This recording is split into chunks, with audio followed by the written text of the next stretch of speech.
Hoje eu quero falar de um tema que toca o coração de Deus e também o nosso, a orfandade. Não apenas uma condição social, mas como uma ferida da alma, como um vazio que ecoa na neurobiologia do ser e precisa da presença curadora do Pai. Se você chegou aqui com dor, insegurança, lembranças que apertam o peito, quero que saiba, você não está sozinho. Vou caminhar com você neste vídeo trazendo compreensão teológica, achados da neurociências e da neuropsicanálise e também uma história que vai ajudar a ver com os olhos da fé a cura e a restauração de Deus em nós. Então, prepare-se para sentir, para pensar e para encontrar consolo.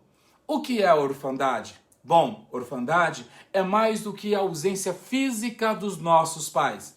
Na linguagem comum, a palavra descreve quem perde um ou ambos os progenitores. Na vida emocional, no fundo do peito, a orfandade aparece como um sentimento persistente de abandono, medo de perder novamente, uma dificuldade em confiar, uma sensação de desproteção que acompanham escolhas e relacionamentos. Teologicamente falando, a Bíblia usa imagens de filhos e de filhas, do Senhor ser pai, do povo como órfão sendo cuidado por Deus, para dizer que há um resgate divino para este vazio. A palavra revela um Deus que não abandona o órfão e ainda que pessoas possam falhar, há uma presença, a presença de Deus que permanece. E as causas da orfandade? Bom, há causas claras e múltiplas para a orfandade. Em nível visível, mortes por acidentes, doenças, violência, epidemias, conflitos e pobreza que rompem famílias. Em níveis sociais, o abandono, a negligência, a expulsão de lares e a ruptura de famílias. Há também causas menos óbvias que orfanizam a criança, mesmo com os pais vivos. Abuso emocional, ausência afetiva, dependência química, separação prolongada, pais emocionalmente indisponíveis. A neuropsicanálise e as neurociências nos ajudam a ver como essas experiências moldam o cérebro em desenvolvimento. Conexões que deveriam se fortalecer no afeto se tornam frágeis. Circuitos do apego, da regulação do estresse e da confiança são afetados.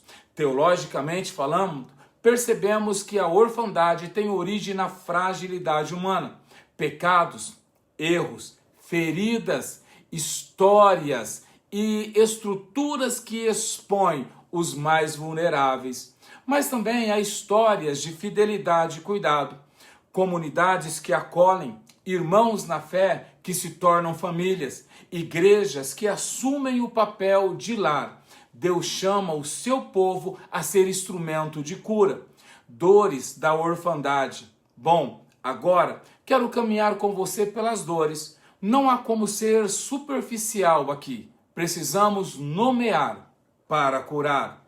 Em primeiro lugar, a dor do abandono, o sentimento de ter sido deixado.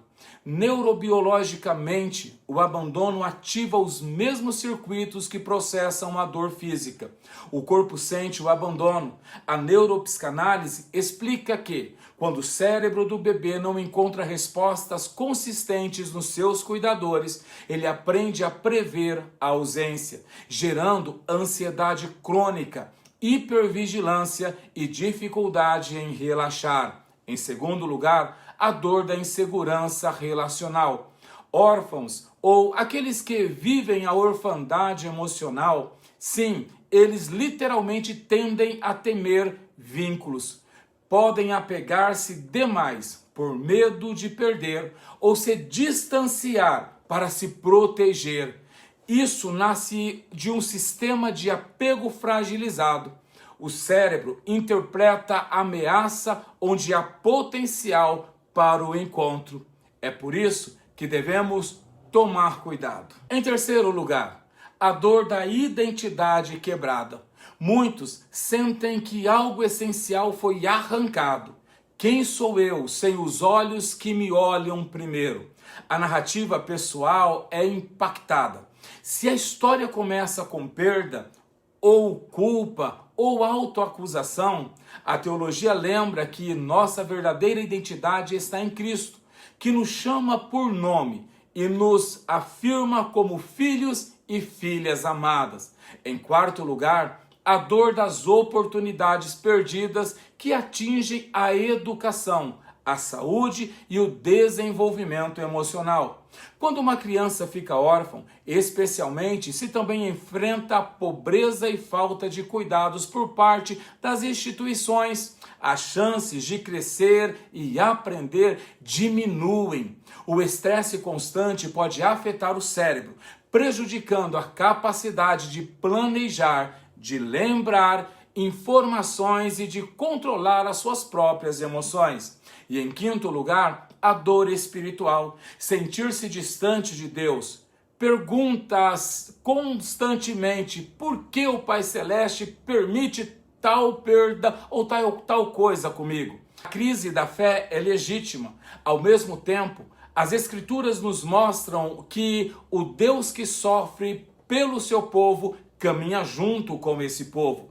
Ele recolhe os quebrantados, enxuga as lágrimas e oferece presença.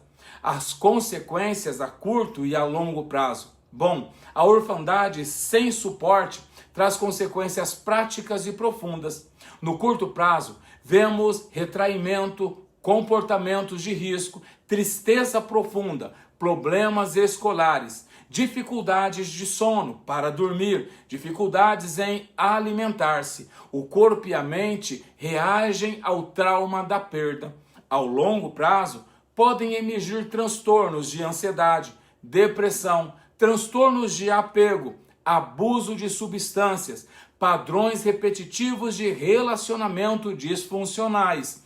A neurociência demonstra que o estresse crônico em períodos críticos altera a arquitetura neural. Entretanto, o cérebro mantém a sua neuroplasticidade.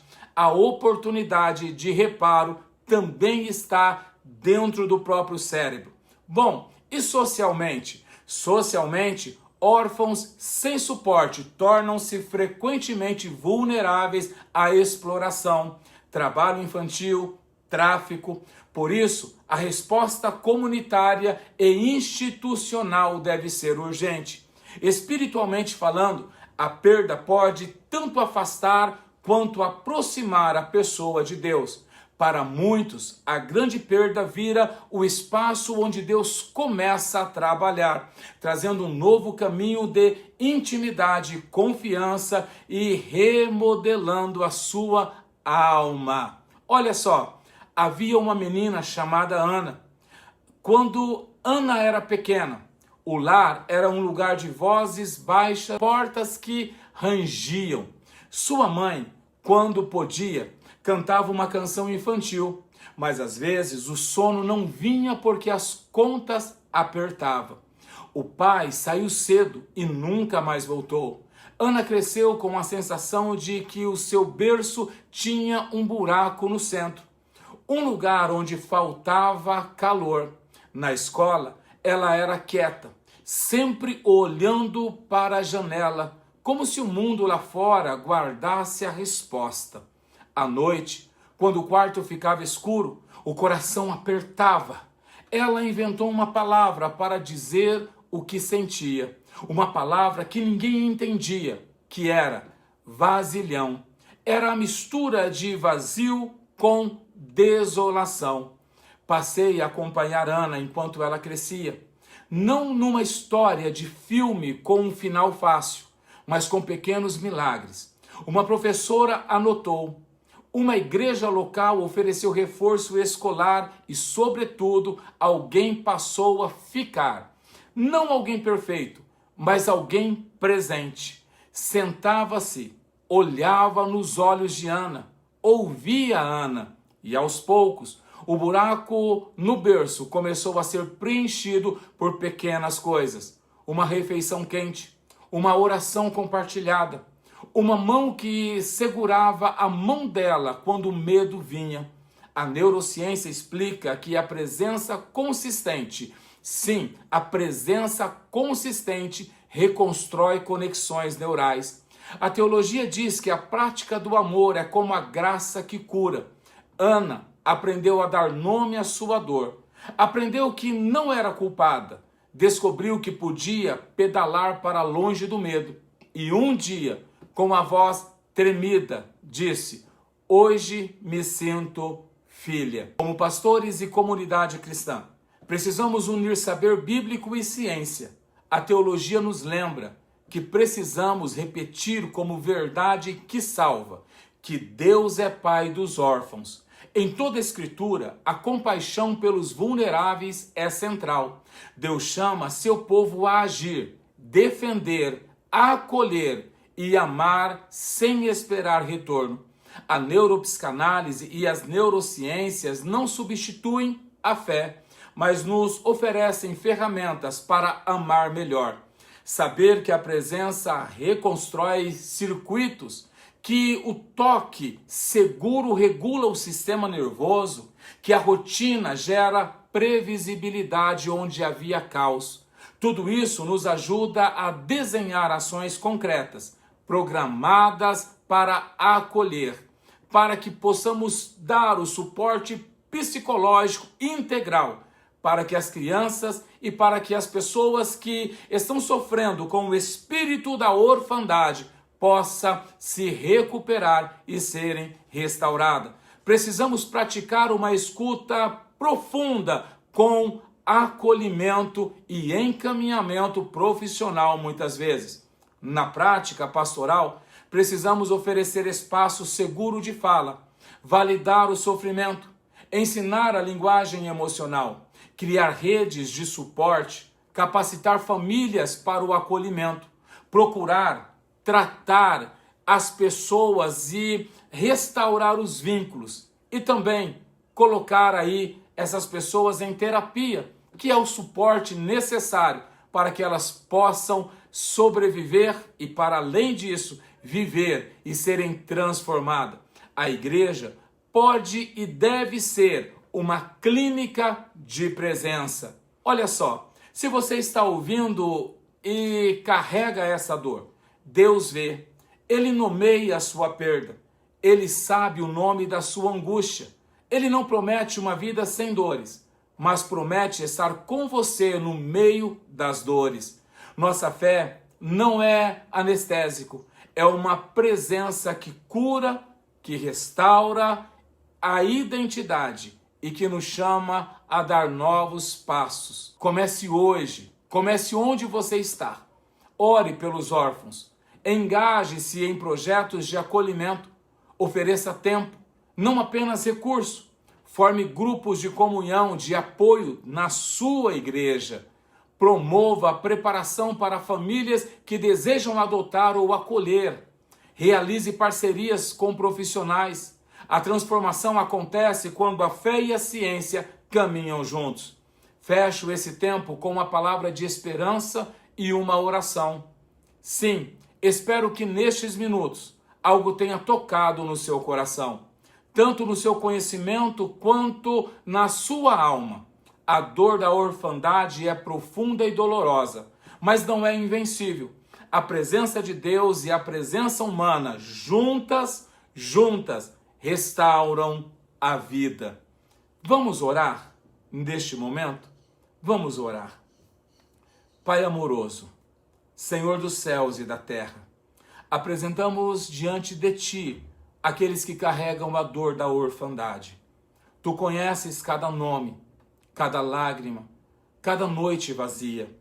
Vem com o Teu consolo, da família para os que precisam, da presença para os que sentem-se sozinhos, da sabedoria para quem quer cuidar. Usa nossas mãos para reconstruir o que foi quebrado. Restaura a identidade, cura memórias, Senhor. Em nome de Jesus, que os feridos possam ser também curados, porque Jesus foi o Senhor que nos ensinou a acolher. O Senhor é o nosso Pai, que não abre mão dos teus filhos da terra.